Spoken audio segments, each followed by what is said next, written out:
मेरी भाभी रोज़ मुझसे मूंग की दाल मंगवाती, मगर उस समय मैं बहुत हैरान होती जब भाभी उस दाल को पकाए बिना ही अपने रूम में ले जाती। 2 घंटे बाद जब बाहर निकलती तो लंगड़ा लंगड़ा कर चलती और कहती कि दाल बढ़िया था। एक दिन भाभी का राज जानने के लिए मैंने अपनी छोटी बहन को भाभी के कमरे में छुपा दिया था। कुछ देर बाद जब मेरी बहन लंगड़ाती हुई बाहर निकली तो ये मंजर देखकर मेरी तो जान ही निकल गई। मैंने कहा, भाभी दाल कहाँ गई? भाभी बोली, वह तो मैं खा गई, बड़ी अच्छी थी। तो यह सुनकर मैं चुप रह गई और फिर भाभी लंगड़ा लंगड़ा कर चलते हुए घर के काम कर रही थी। तब अचानक मुड़कर बोली, रानी कहाँ है? मैंने बताया कि वह तो छत पर गई है। यह सुनकर भाभी के चेहरे का रंग अचानक ही उड़ गया था। वो लंगड़ाती हुई छत पर जाने लगी थी। मैंने सिर झटक दिया और अपनी किताब उठा ली। यह दोनों पागल हैं, मुझे भी पागल कर देंगे। लेकिन मेरा दिल पढ़ाई में नहीं लग रहा था। भाभी को छत पर गए हुए बहुत देर हो गई थी। मैं भी उस दोनों के पीछे ही छत पर चली गई। सीढ़ियों के चढ़ते हुए मैं भाभी की आवाज़ सुन रही थी। भाभी रानी को बुरी तरह से डांट रही थी। रानी के रोने की आवाज़ भी आ रही थी। मेरा दिल अपनी बहन के लिए टूट सा गया था। मैं जैसे ही छत पर पहुंची तो भाभी मुझे देखकर डर गई थी। उन्होंने रानी को गले से लगाया और प्यार से बोली, कैरम नहीं खेलोगी? भाभी के साथ रानी ने भी अपनी आंसू पोंछ दिए थे और ज़बरदस्ती मुस्कुराने की कोशिश कर रही थी। मैं उन दोनों का हैरत से देख रही थी। मैंने रानी का हाथ पकड़ा और उसे खींचते हुए नीचे लेकर आई। उसे कमरे में लाकर मैंने पूछा, भाभी तुम्हें क्यों डांट रही थी? रानी घबरा गई और बोली, नहीं तो भाभी मुझे क्यों डांटती, बल्कि वो तो मुझसे बहुत प्यार करती है। मैं कुछ सोचकर चुप हो गई थी। मैंने कहा, रानी मुझे तुम्हारी मदद की ज़रूरत है। मैं भाभी का राज जानना चाहती हूँ। उस दिन तुमने जो मुझे बात बताई वो सिर्फ तुम्हारा वहम था, लेकिन मैं चाहती हूँ कि तुम मुझे असली सबूत ला कर दो। कल जब मैं भाभी को दाल ला कर दूंगी तो तुम उनके कमरे में छुप कर देखना कि वह दाल कैसी खाती है और फिर लंगड़ा कर क्यों चलने लगती है। मेरी बात सुनकर रानी एकदम से मुस्कुरा गई थी। वह बोली, मीना मैं तुम्हारा साथ दूंगी। अगले दिन कॉलेज से वापस आते समय मैं अपने दिमाग से सारा प्लान फिट करके आई थी। घर पहुंची तो मैंने भाभी को मेरा इंतज़ार करते पाया था। वह बोली, मीना जल्दी से दाल लाकर दे दो। मैं मुंह धोने के लिए कमरे में चली गई और रानी को भी समझा दिया कि जैसे ही भाभी को आवाज़ देकर बुलाऊंगी तुम उनके कमरे में जाकर छुप जाना। उसने हाँ कह दिया था। मैंने भाभी को आवाज़ दी और कहा, भाभी दाल अब महंगी हो गई है, थोड़े पैसे और देने पड़ेंगे। भाभी मुस्कुरा कर बोली, तो फिर क्या हुआ, मैं अभी ला कर देती हूँ। वैसे इतनी देर में रानी भाभी के कमरे में जाकर छुप गई थी। मैं दाल लेकर आई थी।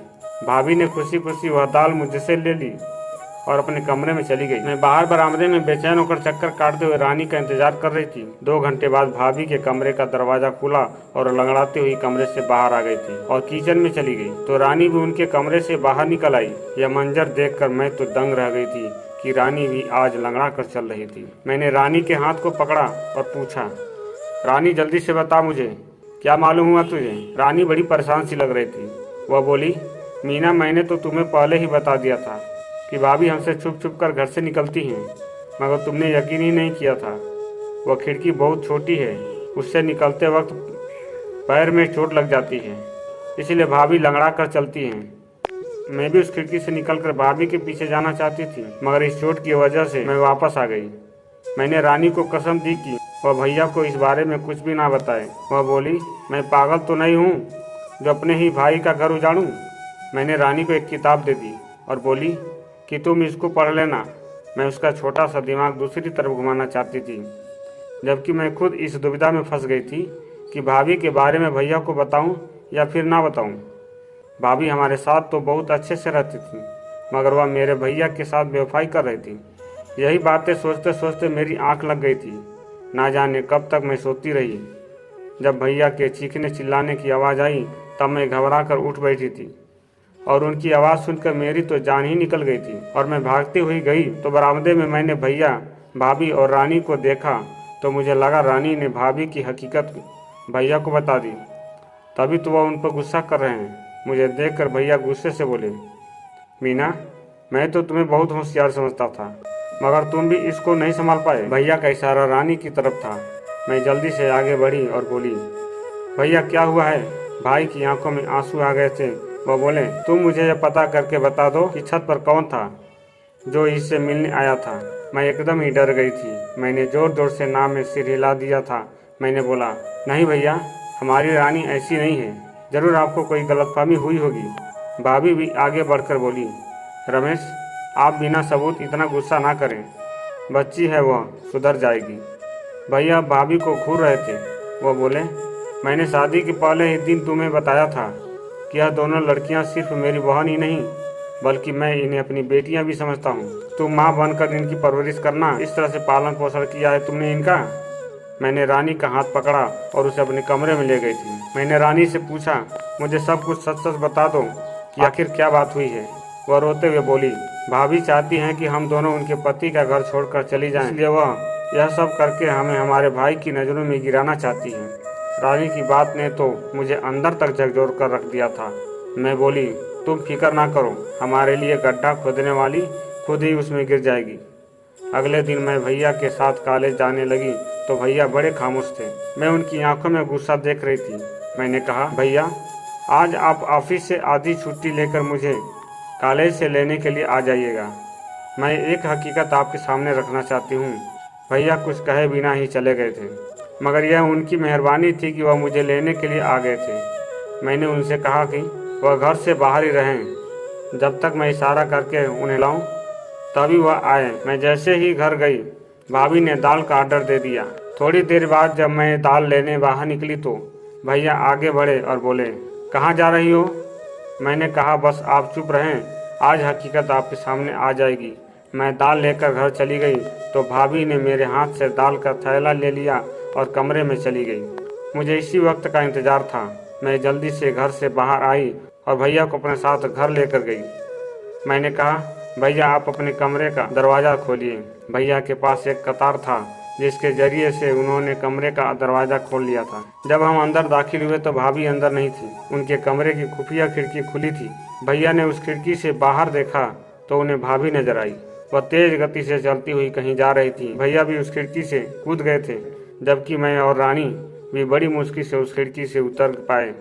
हम तीनों भाभी का पीछा करते हुए दूर एक सुनसान सी जगह पर पहुंच गए थे। एक बाबा का कुटिया था जहां लोग ताबीज़ बनवाने के लिए आ जाया करते थे। तेज गति से चलते हुए अचानक जब भाभी ने पीछे मुड़कर देखा तो हम तीनों को देखकर उनके चेहरे का रंग फीका पड़ चुका था। भैया आगे बढ़े और भाभी का हाथ पकड़कर उन्हें घर ले आए थे।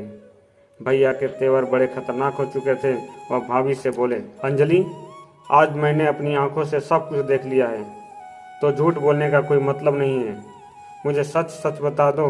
तब भाभी बोली, रमेश भगवान जानता है मैंने आपकी इन दोनों बहनों को अपनी बेटियों की तरह ही समझा है, मगर इनकी वजह से आप मुझ पर शक करते हैं कि मैं इनका ख्याल नहीं रखती। इनकी वजह से आप मुझे दो शब्द भी सुना देते हैं, तब मुझे यह वहम हो गया था शायद आप मुझसे प्यार नहीं करते।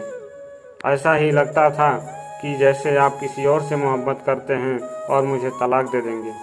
मैंने अपनी बड़ी बहन से इसके बारे में बात की तो वो बोली, एक साधु बाबा हैं जिनका मंत्र बहुत शक्तिशाली है, उससे पति मुट्ठी में आ जाता है, इसलिए मैं आप सबसे छुपकर उनकी सभा में जाने लगी थी। साधु बाबा ने कहा था कि पूरे 30 दिन तक 1 किलो मूंग की दाल पर मंत्र का प्रयोग करना है और वही दाल नहर के किनारे फेंक देनी है। मुझे यह सब करते हुए पूरे 25 दिन हो चुके थे। मैं आप दोनों के जाने के बाद उसी मंत्र का पाठ करती थी, जिसकी वजह से रानी पर ध्यान न रख सकी। मुझसे चूक हो गई। रानी अपने ही इलाके के आवारा लड़के जैसे मोहब्बत कर बैठी और इनके दरमियान चिट्ठी और हद का सिलसिला शुरू हो चुका था। मुझे रानी पर शक हुआ, इसलिए मैं आधी रात को उठकर छत पर चली गई। तब मुझे जय का खत नजर आया। उसमें उसने रानी की बहुत तारीफ की थी। मैंने वह खत रानी को दिखाते हुए कहा कि मैं तुम्हारी हकीकत तुम्हारे भैया को बता दूंगी, इसलिए समय के रहते सुधर जाओ। मगर रानी ने तो मुझे ही अपना दुश्मन समझने लगी थी। मैं यह ठान चुकी थी कि 30 दिन बाद यह प्रक्रिया पूरी हो जाएगी और मेरी मन्नत भी। इसके बाद मैं रानी सख्ती से पेश आऊँ, मगर यह व्रत पूरा होने से पहले ही आप मेरा राज जान चुके हैं, तो मैं आपसे माफ़ी चाहती हूँ कि मैं रानी का ख्याल नहीं रख पाई। मैंने रानी की तरफ देखा तो वह शर्म के मारे सिर झुकाकर खड़ी थी। भैया ने आगे बढ़कर रानी के सिर पर हाथ रख दिया और बोले, बेटा अगर जय अच्छा लड़का होता तो मैं उसकी शादी तुम्हारे साथ खुद करवा देता, मगर वह बहुत बुरा इंसान है। इलाके की हर लड़की के ऊपर उसकी नज़र है। रानी रोने लगी और बोली, भैया घर में सुनापन और अकेलापन था, इसकी वजह से मैं इस गलत राह पर चल पड़ी, वरना मुझे जय में कोई दिलचस्पी नहीं है। भैया मुस्कुरा दिए थे, उनके सिर से भारी बोझ उतर गया था। फिर उन्होंने हम दोनों को कमरे में भेज दिया था। यकीनन अब भाभी की खबर लेने वाले थे और भाभी को हमारे सामने कभी डांटा नहीं करते थे। मैंने कहा, भैया भाभी को कुछ मत कहना, वो हमारी माँ जैसी है। भाभी रोते हुए हम दोनों बहन के गले लग गई और एक बार फिर हमारे घर में प्यार का माहौल बन चुका था।